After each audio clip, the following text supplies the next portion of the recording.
আসসালামু আলাইকুম ওয়া রাহমাতুল্লাহি ওয়া বারাকাতুহু। ইন্নাল হামদালিল্লাহ ওয়াসসালাতু ওয়াসসালামু আলা রাসূলিল্লাহ ওয়া আলা মাওয়ালাহ। আম্মা বা'দ, ফাউযু বিল্লাহি মিনাশ শাইতানির রাজীম। বিসমিল্লাহির রহমানির রহিম। ওয়া লিবাসুত তাকওয়া যালিকা খায়র। সাদাকাল্লাহুল আযীম। দূরে কিবা কাছে, দেশে বা প্রবাসে, যে যেখান থেকে আলোর পথের যাত্রী নিবেদিত আজকের এই বিশেষ প্রোগ্রামটি দেখছেন, সকলকে আন্তরিক প্রীতি এবং শুভেচ্ছা জানিয়ে শুরু করতে যাচ্ছি আজকের এই বিশেষ প্রোগ্রামটি। সম্মানিত দর্শক বন্ধুরা, আজকে আমরা আলোচনা করব রমাদানুল মোবারক পরবর্তী আসন্ন ঈদকে ঘিরে আমরা আমাদের সাজসজ্জাসহ যে সমস্ত সংস্কৃতি আমরা গ্রহণ করে থাকি, এক্ষেত্রে ইসলামের নির্দেশনা কী। আল্লাহ রসুল সাল্লাল্লাহু আলাইহি ওয়াসাল্লাম ইরশাদ করেন, মান তাশাব্বাহা বিকওমিন ফাহুয়া মিনহুম। রাসূলুল্লাহ সাল্লাল্লাহু আলাইহি ওয়াসাল্লাম দ্ব্যর্থহীন কণ্ঠে বলেছেন, যাদের আকৃতি, যাদের সংস্কৃতি ধারণ করবে, তাদের সাথেই তাদের হাসর হবে। যেই জাতির সদৃশ্য ধারণ করবে, তাদের সাথেই তাদের হিসাব নিকাশ হবে পরকালে। রাসূলুল্লাহ সাল্লাল্লাহু আলাইহি ওয়াসাল্লাম এই হাদিসটি অতি ব্যাপক। এই হাদিসটির মধ্য দিয়ে আমাদের শুধু ঈদ নয়, যে কোনো ক্ষেত্রে আমরা যে সংস্কৃতি, আমরা যে রীতিনীতি, আমরা যে কালচার ধারণ করি, এই সব ক্ষেত্রে এই হাদিসটি আমাদের স্মরণ রাখা উচিত। ঈদকে ঘিরে আমরা পোশাক আশাকের ক্ষেত্রে আমরা মুসলমান হিসেবে আমরা কাদেরকে অনুসরণ করছি? আল্লাহ সুবহানাহু ওয়া তাআলা আমাদেরকে প্রতিটি ক্ষেত্রে ইসলামের নিদর্শন আমাদের জন্য দিয়ে দিয়েছেন, ইসলামের নির্দেশও আমাদের জন্য দিয়ে দিয়েছেন। আল্লাহ রাব্বুল আলামিন পবিত্র কোরআন কারিমে ইরশাদ করেন, ইন্নাদ-দীনা ইনদাল্লাহিল ইসলাম। আল্লাহ রাব্বুল আলামিনের কাছে একমাত্র মনোনীত ধর্ম হচ্ছে ইসলাম। ইসলাম ব্যতিরেকে অন্য কোনো আদর্শ কেউ যদি ধারণ করতে চায়, সেটি কখনোই আল্লাহ রাব্বুল আলামিন কবুল করবে না। ওয়া মান ইয়াবতাগি গায়রাল ইসলামি দীনান ফালান ইকবালাহ। কেউ যদি ইসলাম বাদ দিয়ে অন্য কোনো ধর্মের কালচারকে ধারণ করে, সেটি কখনোই গ্রহণ করা হবে না। একটি হাদিসের ঘটনা আপনাদেরকে শোনাই। রাসূলুল্লাহ সাল্লাল্লাহু আলাইহি ওয়াসাল্লামের একজন প্রিয় সাহাবী হযরত আব্দুল্লাহ ইবনে সালাম রাদিয়াল্লাহু তাআলা আনহু, যিনি ইসলাম গ্রহণের পূর্বে ইহুদি ধর্মাবলম্বী ছিলেন, তাওরাত কিতাবের পণ্ডিত ছিলেন। মুসলিম হওয়ার পরে ইহুদি ধর্মের একটি অভ্যাস ছিল, উটের গোশত খাওয়া ইহুদি ধর্মে সেটি খারাপ মনে করা হতো। তো মুসলমান যখন হয়ে গেলেন, কালিমা যখন পড়লেন, ইসলাম গ্রহণ করলেন, তো মুসলমানদের জন্য উটের গোশত সম্পূর্ণরূপে হালাল। কিন্তু তারপরেও তিনি কোনো দাওয়াতে গেলে এটাকে অ্যাভয়েড করে চলতেন। উটের গোশত খাওয়াটা তিনি এটি স্বাচ্ছন্দ্য বোধ করতেন না। তিনি চিন্তা করতেন, এটা খাওয়া তো একেবারে বাধ্যতামূলক, ফরজ না, চাইলে এটা আমি বাদ দিয়ে অন্য কিছু খেতে পারি। তো ব্যাপারটি আল্লাহ রসুল সাল্লাল্লাহু আলাইহি ওয়াসাল্লামের কাছে চলে গেল, এবং পাশাপাশি তিনি জুমার দিনকে গুরুত্ব দেন মুসলমান হওয়ার পরেও। কিন্তু ইয়ামুস সাবতি, শনিবারের দিনটাকে তিনি প্রাধান্য দিলেন এবাদতের ক্ষেত্রে। শনিবারের দিন এবাদত অন্য সময় ইহুদি ধর্মে যেভাবে এটিকে প্রাধান্য দেওয়া হতো, তো তিনি শনিবারের দিনটাকেও মুসলমান হওয়ার পরে এই রাত বা দিনটাকে প্রাধান্য দিয়ে তিনি ব্যক্তিগত আবাদতে মশগুল হয়ে যেতেন। এই ব্যাপারগুলো আল্লাহ রসুল সাল্লাল্লাহু আলাইহি ওয়াসাল্লামের কর্ণগোচর হলো। রসুল সাল্লাল্লাহু আলাইহি ওয়াসাল্লাম ডেকে বললেন, আব্দুল্লাহ ইবনে সালাম, তুমি যখন মুসলমান হয়ে গেছো, তোমাকে পরিপূর্ণভাবে ইসলামে প্রবেশ করতে হবে। আল্লাহ সুবহানাহু ওয়া তাআলা পবিত্র কোরআন কারিমে ইরশাদ করেন, ইয়া আইয়ুহাল্লাযীনা আমানু দুখুলু ফিস-সিলমি কাফা। হে বিশ্বাসীগণ, তোমরা ইসলামে পরিপূর্ণরূপে প্রবেশ করো।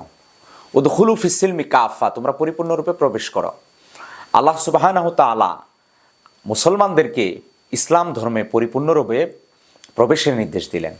এখন আল্লাহ রসুল সাল্লাল্লাহু আলাইহি ওয়াসাল্লাম আব্দুল্লাহ ইবনে সালাম রাদিয়াল্লাহু তাআলাকে সতর্ক করলেন, তুমি যখন মুসলিম হয়ে গেছো, তোমার পূর্বের কালচার, পূর্বের অভ্যাস, এগুলো পরিত্যাগ করতে হবে। কোনো বিজাতির কালচার, রীতি তুমি লালন করতে পারো না।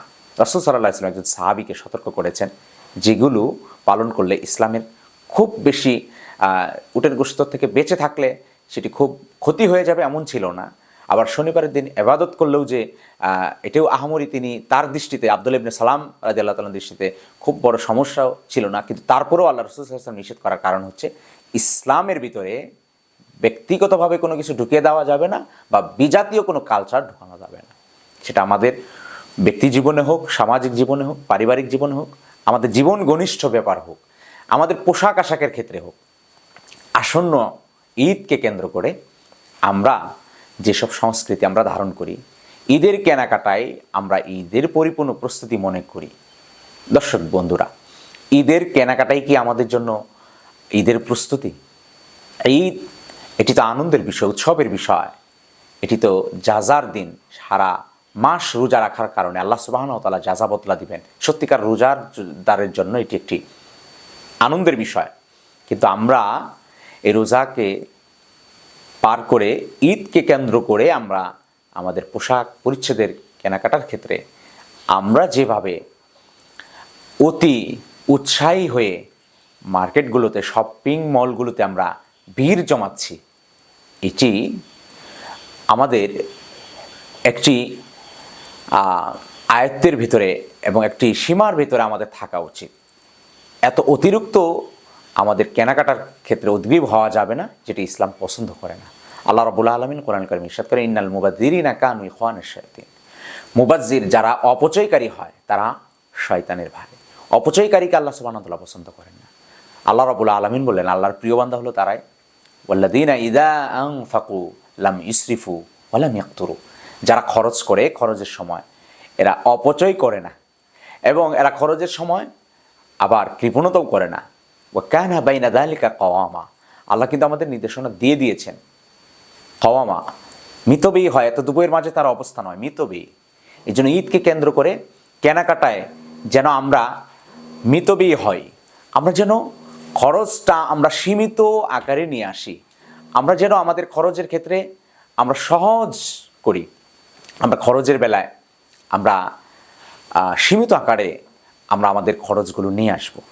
ঈদকে কেন্দ্র করে সাজসজ্জার ক্ষেত্রে আমরা কাদের সাদৃশ্য গ্রহণ করার জন্য আমরা পাগল পাড়া হয়ে যাচ্ছি। শপিং মলগুলোতে আমার দেশের তরুণ তরুণীরা তারা ঈদের কেনাকাটা কেন্দ্র করে তাদের পোশাকের ক্ষেত্রে কাদেরকে মডেল বানাচ্ছে, যারা বিভিন্ন মিডিয়াতে ফিল্মে নিজেদেরকে মেলে ধরেছে, তাদেরকে অনুসরণ করতে, তারা কি ড্রেস পরে, তারা কি জামা পরে সেটা কেনার জন্য হুমড়ি খেয়ে পড়ছে আমাদের মুসলিম সন্তানেরা।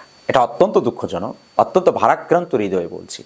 আজকের এই আলোর পথের যাত্রীর এই বিশেষ প্রোগ্রামের মাধ্যমে আমি ওই সকল যুবকদেরকে ডেকে বলবো, আজকে আমাদের আদর্শ কে হওয়ার কথা ছিল, আমরা কাকে আদর্শ বানিয়েছি। আল্লাহ রাব্বুল আলামিন বলেন, লাকাদ কানা লাকুম ফি রাসূলিল্লাহি উসওয়াতুন হাসানাহ। রাসূল সাল্লাল্লাহু আলাইহি ওয়াসাল্লামের জীবনের মাঝে তোমাদের জন্য রয়েছে আদর্শ, উসওয়া। কোন মডেল, কোন নায়ক, কোন গায়ক, কোন মডেল কি পোশাক পরেছে, কোন ড্রেস পরেছে, কোন প্যান্ট পরেছে, সেটি কেনার জন্য হুমড়ি খেয়ে পড়েছি। আর বাণিজ্যিকভাবেও পোশাক শিল্পেও এই সকল পোশাক আমদানি করার জন্য তারাও ব্যতিব্যস্ত হয়ে পড়েছে। এগুলোই তারা আমদানি করছে, কিন্তু ইসলামের সাথে সাংঘর্ষিক হচ্ছে, ইসলাম থেকে বিচ্যুত হয়ে যাচ্ছে। পোশাকের ক্ষেত্রে টাইট ফিটিং পোশাক পরছে। আল্লাহ সুবহানাহু ওয়া তাআলা কোরআন কারিমে ইরশাদ করেন, ওয়া লিবাসুত তাকওয়া যালিকা খায়র। তাকওয়ার পোশাক হচ্ছে শ্রেষ্ঠ পোশাক। তাকওয়ার পোশাক হলো সর্বশ্রেষ্ঠ পোশাক। মুফাসসিরিন কেরাম এই তাকওয়ার পোশাক সম্পর্কে বলেছেন, এমন পোশাক যে পোশাক পরলে আল্লাহ ভীতি জাগ্রত হয়, আল্লাহর দাসত্ব তৈরি হয়, যে পোশাক পরলে দুনিয়া বিমুখ হয়, যে পোশাক পরার ঢিলা ঢালা হতে হবে, যে পোশাকটা সালেহীন নেককার ব্যক্তিদের সাথে সাদৃশ্য রাখে, এমন পোশাকগুলো ধারণ করা। আমরা একেবারে বলছি না যে এই প্যান্ট শার্ট পরা যাবে না, পাঞ্জাবি সবাইকে পরতে হবে, জুব্বা পরতে হবে, এভাবে বলছি না। পোশাকটা শালীন হতে হবে, যে রুচিশীল পোশাক হতে হবে। মুসলিম হিসেবে যে পোশাক পরলে আমি যে একজন মুসলিম হিসেবে আমাকে প্রেজেন্ট করতে পারি, আমাকে দেখা মাত্রই কেউ বলে যে এই লোকটা মুসলিম, এমন পোশাক পরতে, এতটাই ঢিলা ঢালা পোশাক পরতে হবে। কিন্তু আপনি এমন টাইট ফিটিং প্যান্ট শার্ট পরলেন, এমন স্যুটকুট, সবসময় যে এই পোশাকগুলো যেগুলো সাদৃশ্যতা ধারণ করে, এই পোশাকগুলো থেকে আমাদের বিরত থাকতে হবে। আমাদের ঢিলা ঢালা পোশাক পরতে হবে, রুচিশীল পোশাক পরতে হবে, যেটা আমি একজন মুসলিম হিসেবে বুক ফুলিয়ে আমি আমার কথায়, আমার কার্যক্রমে, আমার পোশাক আশাকে প্রত্যেকটা আচরণে যেন প্রকাশ পেয়ে যায় আমি মুসলিম। ঈদকে ঘিরে আমরা যে সংস্কৃতির দিকে আমরা দৌড়াচ্ছি, আমাদেরকে সচেতন হতে হবে। আমরা যদি আমাদের বাংলাদেশি হিসেবেও নিজেদেরকে আমরা দেখি, আমাদের পোশাকগুলো ছিল ঢিলাঢালা, আমাদের মায়েদের পোশাকগুলো ছিল মায়েদের পোশাকগুলো ছিল আপাতমস্তক ঢেকে যেত। আজকে আমার বোনেরা, আজকে আমার মায়েরা, তারা কী সব পোশাক পরছে, সেই ভিনদেশি আমাদের প্রতিবেশী দেশ বলি, সেটাই বলি, তাদের যে ফিল্ম বা তাদের ড্রামাতে তাদের অ্যাক্টররা যেসব পোশাক পরছে, আমার মায়েরা সেসব পোশাকের দিকে ধাবিত হচ্ছে। এগুলো কখনো মুসলিম কালচার হতে পারে না। আমাদের মায়েদেরকে আরও শালীন পোশাকে অভ্যস্ত হতে হবে। আপাতমস্তক ঢেকে যায় এমন পোশাক ধারণ করতে হবে। আবৃত্তির মাঝেই, ঢেকে থাকার মাঝেই নারীদের জন্য কল্যাণ রয়েছে, নারীদের জন্য সৌন্দর্য প্রকাশ পায় যত ঢেকে থাকবে। দামি জিনিস আল্লাহ সুবহানাহু ওয়া তাআলা নারীদের সম্মান দিয়েছেন, মর্যাদা দিয়েছেন। এমন একটি জাতি, তারা নিজেদের কেন মেলে ধরবে, কেন তাদেরকে প্রকাশ করবে, উন্মোচন করবে? এতে করে মর্যাদা বাড়ে না, বরং মর্যাদা আর ক্ষুণ্ণ হয়ে যায়। এতে করে যারা ভোগবাদী আছে, যারা নারীদেরকে পণ্য বানাতে চায়, যারা নারীদেরকে হেয় করতে যায়, নারীদেরকে যারা অপদস্থ দেখতে চায়, তাদের চক্রান্তই ফলপ্রসূ হচ্ছে, তাদের চক্রান্তই বেগবান হচ্ছে। এই জন্য আমাদেরকে সচেতন হতে হবে। ঈদকে কেন্দ্র করে আমরা যেন অন্তত অন্য সকল সংস্কৃতি সহ অন্তত পোশাকের ব্যাপারে আমরা সচেতন হই। আমার যতটুকু সামর্থ্য আছে নতুন পোশাক গ্রহণ করব, আমার সন্তানকে দেব। হ্যাঁ, এক্ষেত্রে একেবারেই আমরা হতাশ হব না।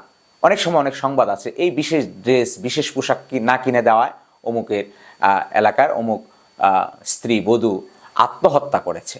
এগুলো ঘৃণ্য একটি ব্যাপার, খুবই হতাশজনক সংবাদ।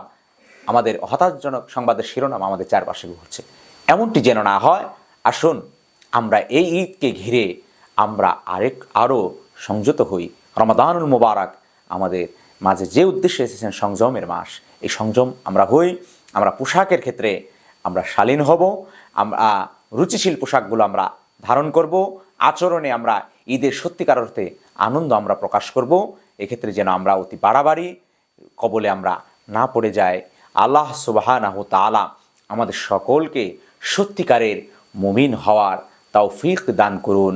রোজা এবং ঈদের সত্যিকারের শিক্ষা আমরা যেন অর্জন করতে পারি, সেই প্রত্যাশা রেখে আজকের মতো এখানেই আমরা শেষ করছি।